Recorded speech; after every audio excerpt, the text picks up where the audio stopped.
মৌয়ের জীবনে বিখ্যাত তুফান চলে এসেছে আবার। কালকে থেকে বলছি দিদি তুমি ভিডিও করো না, তুমি ভিডিও করছো না। আমি কিন্তু কালকে করেছি রাত্রে, তোমরা যারা দেখোনি তারা দেখিনিও, কালকে আমি ভিডিও করেছি। কারণ এখানে আমার প্রিয়া এবং কল্পনা জল্পনার মাঝেও একটা লড়াই মনে হয়েছে, কোথাও কোথাও কমিউনিটি পোস্টের মধ্যে। আর এদিকে রুমকি ঝুমকি তো খুললে আম এসেছে লড়াই করতে, ঝগড়া করতে। আমি কালকের ভিডিওতে বলেছিলাম রুমকি ঝুমকির ভিডিওতে সাবস্ক্রাইবার ছিল জাস্ট 23K, আজকে গিয়ে দেখুন 23.3K। সাবস্ক্রাইবার বাড়ানোর একটাই উপায় হচ্ছে মৌকে পিসতে শুরু করো। আচ্ছা, তারপর রুমকি ঝুমকির কমিউনিটি পোস্ট দেখলাম যেখানেও বলেছে যে মা হওয়ার পর ওই সিজারের জায়গাতে হাত দেওয়ার পর সেই সময় সে কষ্টের কথাগুলি ও ভুলতে পারে না, সেই কষ্টের কথাগুলি তার মনে পড়ে। বাচ্চাটার মুখের দেখলেই মনে পড়ে সেই মা হওয়ার কষ্টের কথা। হাট হাট টোটালি, মানে কি বলবো, মুখ দিয়ে অন্য একটা ওয়ার্ড আসছিল, এটা বলা উচিত না, ওটা বললে আবার মাইন্ড করে। টোটালি ওইটা 7 বছর আগে বাচ্চা হয়েছে সেই কথাটা ওর মনে পড়ছে বারবার। কখন? কারণ ঠিক 2 দিন আগে মৌ বলেছিল খুব শিগগিরই ওর রিয়েল IVF কোর্সটা শুরু হবে, ও খুব টেনশনে আছে, তোমরা সবাই প্রে করো। বাস বাস, সেই পুরনো কথা। মানে কোনো অবস্থাতেই মৌকে বাঁচতেও দেবে না, কোনো অবস্থাতেও মৌকে ভালো থাকতে দেবে না। ও রামকৃষ্ণ মিশনে গিয়ে দক্ষিণেশ্বরে গিয়ে শ্বশুর বাড়ির সবাইকে ত্যায্য করেছিল।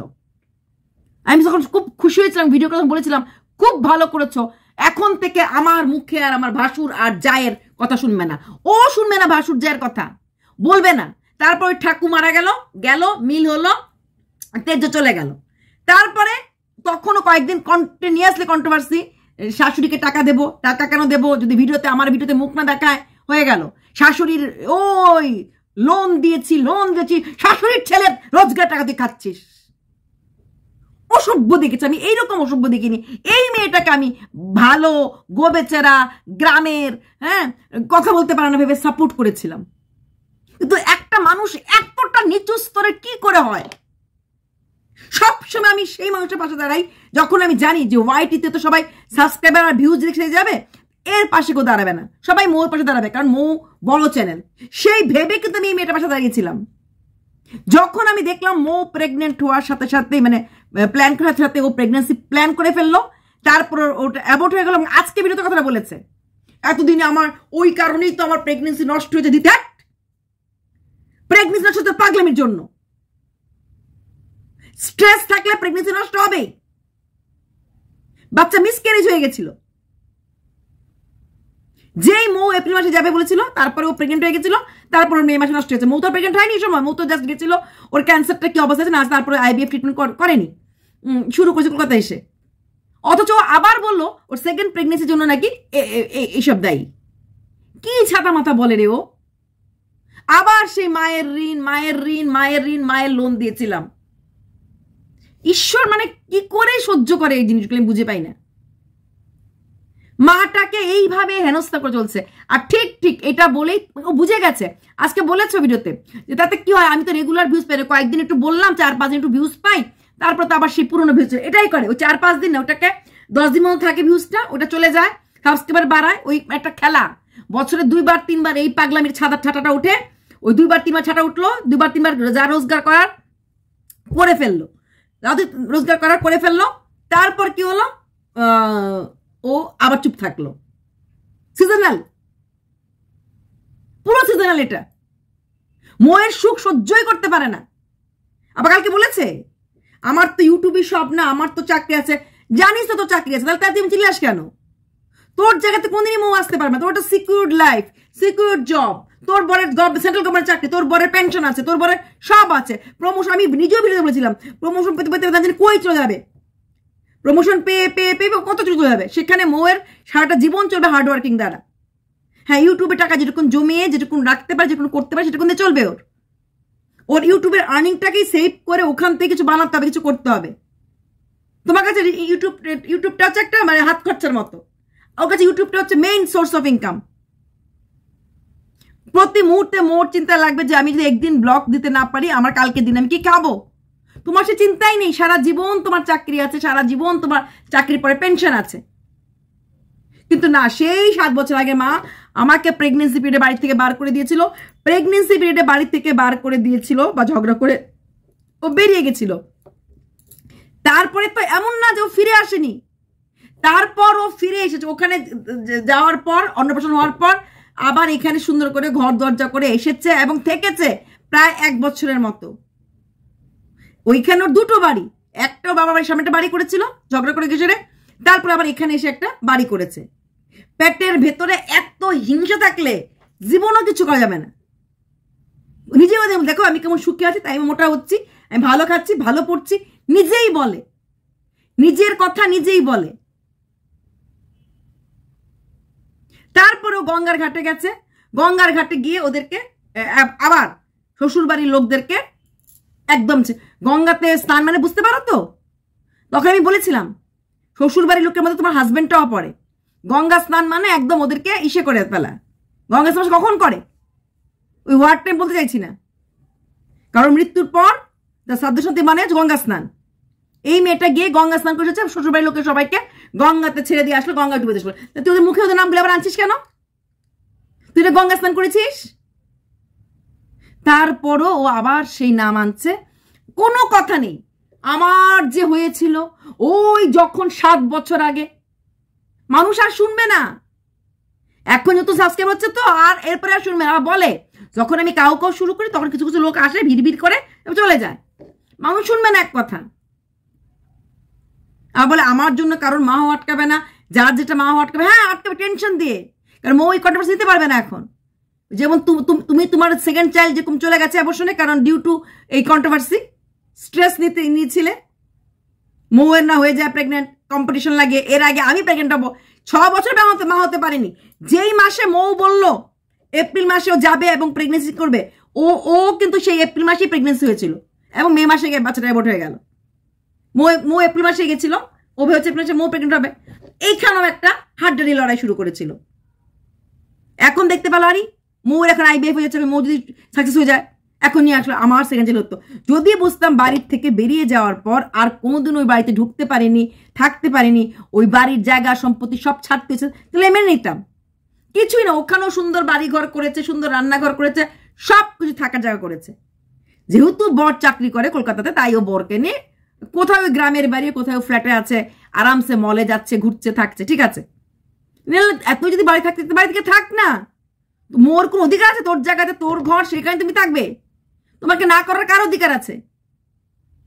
তোমার টাকা, তুমি জায়গাতে বাড়ি করেছো, ঘর করেছো, তুমি থাকবে। মোর কোনো অধিকার নাই। তো মৌ যদি না করে থাকতে তোমাকে তোমার ঘরে, তখন আমরা লড়বো যে কোন অধিকারে মৌ না করছে। তোমার মায়ের টাকা, যদিও অ্যাকচুয়ালি বাড়িটা 4 ভাগ হতে লাগে, কারণ ওদের বাবা দলিল লিখে মারা যায়নি, তো আইনত দলিল লিখে মারা না গেলে মেয়েও সম্পত্তি পায়। তাহলে এই বাড়িটা 4 জনে পেত, সেখান থেকে ওর বাড়িটা 4 জনে পায় নাই। ওর শাশুড়ি বোধহয় জায়গাটা পেয়েছিল, শাশুড়ির জায়গাটা ওরা দেয় নাই। ওরা 2 ছেলে বাড়িটা ভাগ করে নিয়েছে, 2 জনের 2 পোর্শন। আর একটু পোর্শনে ওদের, মানে ওদের জায়গা না, জায়গা কিনে অন্য অন্যদের বাড়ি করে ফেলেছে। সেখানে দাঁড়িয়ে ওর তো কোনো অধিকারই নেই, মৌয়ের কোনো অধিকার নেই। যদি তোমার জায়গাতে তুমি তোমার ঘরে গিয়ে থাকো না, মেয়েকে গ্রামের স্কুলে মেয়েকে পড়াও। এত ভালো স্কুলে মেয়েকে পড়াচ্ছ, পড়াতে পারতে, যেখানে তোমার শ্বশুরবাড়ি সেখানে থাকতে। এক তো তুমি বাড়িতে থাকবে না, কিন্তু লোকের কাছে কি বলেছ, আমাকে বাড়ির থেকে বার করে দিয়েছিল, বাড়ির থেকে বার করে দিয়েছিল। যাও না কেন, সামার ভ্যাকেশনে থাকো না কদিন, উইন্টারকে থাকো। একই তো উইন্টার, ক্রিসমাসের পর বন্ধ আসছে, 7 দিন 8 দিনের বন্ধ থাকবে। এখন তো মৌ নেই বাড়ি, তুমি রাজরানী, যাও গিয়ে থাকো। ঘর দরজা পরিষ্কার করে উইন্টার ভ্যাকেশন পড়বে মেয়ের, 25 থেকে 1 জানুয়ারি পর্যন্ত সব স্কুলে পড়ে। 3 দিনের জন্য ছুটি নিয়ে নাও, আরো 3-4 দিন বাড়িয়ে নাও, গিয়ে 10 দিন আরামসে ঘর দরজা পরিষ্কার করে নতুন করে পরিষ্কার করে ওখানে 10 দিন থাকো। মৌ তোমার নেই, মোর মুখ তোমার চেহারা তোমার দেখতে লাগবে না, আরামসে থাকবে না, থাকবে না, থাকবে না, বাপের বাড়িতে থাকবে। কিন্তু ওই আমাকে বার করে দিয়েছিল, ওই যে আজকে আমার দ্বিতীয় বাচ্চা থাকতো, এই কন্ট্রোভার্সি সময় কে করেছিল? ওই সময় তো কন্ট্রোভার্সি থেমে গেছিল। মৌ যখন প্রেগনেন্সি করতে গেল তখন আমি থেমে গেলাম। আমি পরিষ্কার বললাম আজকের থেকে আমি আর মৌয়ের কিছু বলবো না, কারণ ওকে IVF করতে দেবো, ওকে স্ট্রেস রিলিজ করতে দেবো, ওকে আমি স্ট্রেস করবো না, এটা আমার পাপ হবে।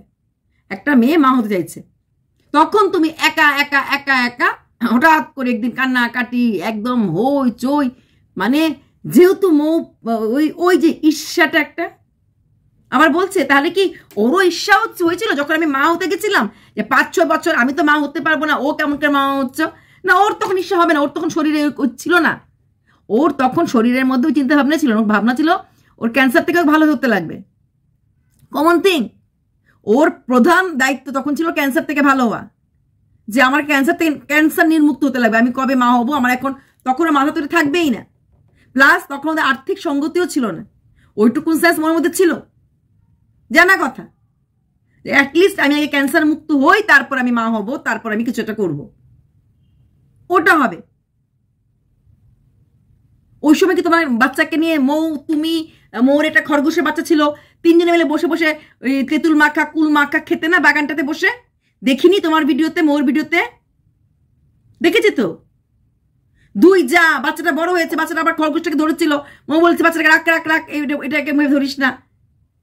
তখন মৌর সাথে কথা বলতে, চ্যানেল খুললে, এরপরে চ্যানেল খুললে, তখন তো বেশ যেতে। এমন তো না, এমন যদি বুঝতাম তখনই সম্পূর্ণ কাট আপ, না তখন হয় নাই সম্পূর্ণ কাট আপ। তারপরে আবার আসলে, আসার পর আবার 2 দিন ঝগড়া হলো, মাঝখানে মিল করলে, আবার ঝগড়া হলো, তারপর কলকাতা ট্রান্সফার হলে চলে আসলে। কেন বারবার এক কথা, কেন বারবার এক কথা? সাবস্ক্রাইবার আর ভিউজ এইভাবে হবে?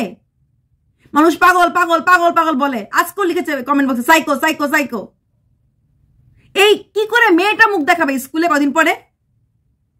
মেয়েটা আস্তে আস্তে বড় হচ্ছে, এই যে ওর মাটা পাগল, এই যে ওর মাটা পাগল বলতে থাকবে মানুষে। নিজের ভিডিওগুলি দেখো, কখনো দেখার পর দেখো তো কেমন লাগে, কথাগুলি বলো। যত ভাবি বাচ্চা মেয়ে বাচ্চা মেয়ে বাচ্চা মেয়ে, আচ্ছা সুস্থ, মাথা ঠিক হয়ে যাবে, ঠিক আছে ঠিক আছে। ওই শাশুড়ির আধার কার্ড ছিল না, হ্যান না, আমি টাকা চুরি করে নিয়ে গেছি, হ্যান করে নিয়ে গেছি। অবশ্যই টাকা চুরি করেছো, টাকা চুরি তুমি করেছো। শাশুড়ির টাকাতে তোমার কোনো অধিকার নেই। বৃদ্ধ ভাতার বা বৃদ্ধা ভাতার তোমার নামে ছিল টাকাটা, লোভী মেয়ে ছেলে তুমি করেছো। তুমি এই আশাতে করেছিলে যে তুমি টাকাটা মেরে দিতে পারবে, তাই কানের বানিয়েছিলে, কানেরটা শাশুড়িকে দেবে, যে কানেরটা শাশুড়ির মুখে লাগবেই না। কি আশ্চর্য মেয়ে ছেলে রে! কালকে বলেছে আজকে আবার শুরু করেছে। এরপর চারিদিকে কন্ট্রোভার্সি ক্রিয়েটর ওকে ধরবে, তারপরে বলবে আমি আর নিতে পারছি না, আমার আর বাঁচতে ইচ্ছা করে না, বাস শুরু হয়ে যাবে। শুরু কিন্তু ও করে একা একা। একটা কমেন্ট বক্সে একটা কমেন্ট এসেছে এরকম, আমাদের কত কমেন্ট আসে, কত গালাগাল খাই। হ্যাঁ, সেটার পর ঠিক আছে 2 লাইন বলেছে। আজকে আবার 2টা ভিডিও। কালকে রাত্রেই বকেছি থামানোর জন্য, আজকে অন্যরাও করেছে, আগামীকাল আরো কিছু লোক ভিডিও করবে, আবার শুরু হলো কন্ট্রোভার্সি। ওর লাভ, 5-6 দিন গালি গালাজ খাবে মানুষের কাছ থেকে, গালি খেতে খেতে না ওর চামড়াটা একদম গন্ডার চামড়া হয়ে গেছে। এতে তো একটু যাই হোক না কেন, একটু তুলে মোর অশান্ত হবে, মোর ঘাচ্ছ হয়েছে, দেখ গিয়ে নাইটি বিক্রি করছে, সব দিকে সাকসেস, ব্যবসায় সাকসেস, একটা মেন জায়গায় নিচে সাকসেস, সুখী সংসার, সুখী সংসার যাকে বলা হয়, খুব ভালো আছে। গুটনকে নিয়ে, শাশুড়িকে নিয়ে, হাজবেন্ডকে নিয়ে খুব সুখে আছে, খুব সুখে আছে। যেইভাবে বিক্রি করছে, আর একটা বছর এরকম বিক্রি হলে ভালো একটা কাপড়ের দোকান কুচবিহার শহরে দিতে পারবে। কল্লোল জানাশোনা হয়ে যাচ্ছে, ওই লোকগুলি ওখানে পাঠিয়ে দেবে, আর সেই টাকা দিয়ে একদম দোকান, এই ঘরে আর কষ্ট করে মোয়ের লাইভ করে করে বিক্রি করতে হবে না। এখন তো যেতে পারে থেকে লাইভ করে বিক্রি করে, তখন ওই দোকানেই বিক্রি করতে পারবে। যেই মানে একদম ওরা একদম পাখোয়া হয়ে যাচ্ছে বিক্রি করতে করতে, তো ওই দোকানে বিক্রি করতে পারবে। দোকানে বিক্রি যা করা করলো, সন্ধ্যার পরে এসে লাইভে বসে লাইভও বিক্রি হলো, মানে দুটোই হবে। দোকানেও কাপড় বিক্রি করতে পারবে, রাত্রে এসে ঘরে লাইভ করে বিক্রি করতে পারবে।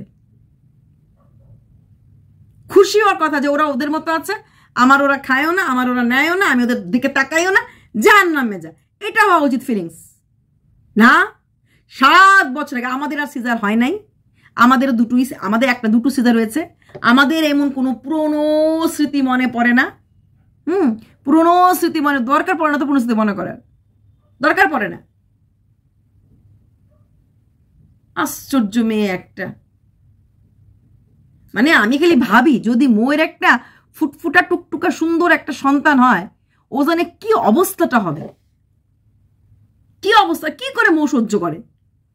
মাঝখানে যে শুরু করেছিল ওটা কিন্তু আমিই থামিয়েছি। আমার লাইভে এসে ঝগড়া করতে এসেছিল আমার লাইভে। সেদিন মৌয়ের বাবা মারা গেছে, আমি বলেছি আজকে দিনটা বাবা মারা গেছে, থামো। এরপর বলে না আমি শুনিনি তো, আনসার লিখেছে সরি সরি সরি, তার বলছে আমি শুনিনি তো। ধরা খেয়েছে যখন আমি ছেড়ে দিয়েছি লাইভটা কেটে, এবং কি কি কমেন্টস হয়েছে তখন গিয়ে চুপ হয়েছে। এত মিথ্যে কথা, এত কিছু সহ্য করতে পারবে না মানুষে। বাবা তুমি তোমাকে ঘর এমন যে বুঝতাম যে হ্যাঁ বাড়ির থেকে বার করে দিয়েছে, আমাকে কোনো সম্পত্তির অধিকার দেয় নাই, আমি রাস্তায় রাস্তায় ঘুরছি, তখন একটা মানুষের জেদ থাকে, রাগ থাকে, যে কোনো মানুষের। বাড়ির থেকে বার করে দিয়েছে, রাগ করে বেরিয়ে গেছে, গিয়ে সেরে অন্য জায়গায় সুন্দর জায়গা কিনে বাড়ি ঘর করেছে, করার পর 8-9 মাস হওয়ার পরে আবার সে বাড়িতে এসেছে, এসে থেকেছে, সেই জায়ের সঙ্গে গল্প গুজব হাসি ঠাট্টা করেছে, করার পর চ্যানেল খুলেছে, খোলার পর আবার ঝগড়া করেছে, করার পর আবার বেরিয়ে গেছে। তারপর কিন্তু মাঝে মাঝে আসতো যেত, এমন না আসে নাই যায় নাই, কিন্তু লড়াই একটা করতেই লাগবে, ঝগড়া একটা করতেই লাগবে, কোনো কারণ হোক আর না হোক ঝগড়া করতেই লাগবে, থামবে না। ওই যে বললাম 300 একদিনে 300 ভাবা যায়। সেই অগাস্ট মাসে হয়েছিল ওই 22কে, তারপর এতদিন পরে গিয়ে 23কে করতে পারলো, আর কালকে একটা ভিডিওতে 300 করে ফেলেছে সাবস্ক্রাইবার। এইভাবেই করে সাবস্ক্রাইবার। ঠিক প্রথম দিন থেকে এই মৌয়ের নামে বকে বকে বকে বকে বুঝে গেছে যে ভিউজ যদি রোজগার করতে লাগে, টাকা যদি কামাতে লাগে, তাহলে আমি আমার জায়ের ঘাটটা ধরেই কামাবো। এটা বুঝতে পারছে না, এর এইসব বুদ্ধির জন্য ওর মেয়েটার জীবনটা খারাপ হচ্ছে। এইসব ভিডিওগুলি থাকবে, মেয়েটা আস্তে আস্তে বড় হবে, বন্ধু বান্ধব থাকবে, বলবে আমার মার ব্লগ আছে, ও মা তোর মা তো কি ঝগড়া করে রে, তোর মা তো কাকির সাথে এমন করে রে, জেঠির সাথে এমন করে রে, এটা শুনতে লাগবে। তারপর মানুষ কমেন্ট বক্সে দেখবে সাইকো সাইকো সাইকো লেখা, তারপর দেখবে এই মেয়েটার জীবনটা কষ্ট হবে। আর কিছু তোমার মনে হয় না, ফুটফুটে বাচ্চা মার জীবন নষ্ট করে দিচ্ছে। সবাই মিলে এখন ওকে ধরবে, তারপর দেখবে আবার কান্নাকাটি শুরু করবে। আর মৌ তুমি কিন্তু কোনো ভিডিও দেখবে না, কোনো কিছু করবে না, কোনো একটা শব্দের উত্তর দেবে না। ও চিল্লাক, ও যদ্দূর পারে চিল্লাক, কালকে আবার ভিডিও করবে, পরশু ভিডিও করবে, কোনো 24কে করে ফেলতে পারবে। এইভাবেই চলবে ও। চলো বাই।